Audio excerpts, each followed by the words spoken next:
మా అపార్ట్మెంట్ సెల్లార్లోకి ఒక 3 అడుగుల పాము అయితే వచ్చిందండి. చూడడానికి చాలా భయంకరంగా అనిపించింది.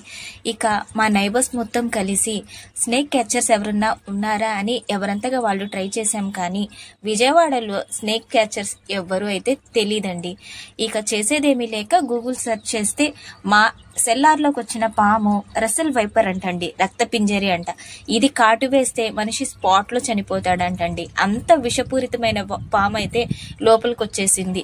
ఇలాంటి పాములు ఇంకా మళ్ళీ రాకూడదు అని ఈ వీడియో చేస్తున్నాను.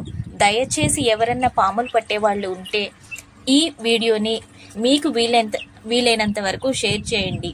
కాంటాక్ట్ నెంబర్స్ వచ్చేలా చేసుకుందాం. ఈ రోజు మా సెల్లార్లోకి వస్తే రేపు మీ ఇంట్లోకి కూడా రావచ్చండి. అందుకనే ఈ వీడియో అయితే చేస్తున్నాను. ఎలా కలో చేసి కింద పైన తిప్పలు పడైతే మేము పామునైతే బయటికి తోలేసామండి. మళ్ళీ వస్తుందేమో అని భయం కూడా వేస్తుందండి.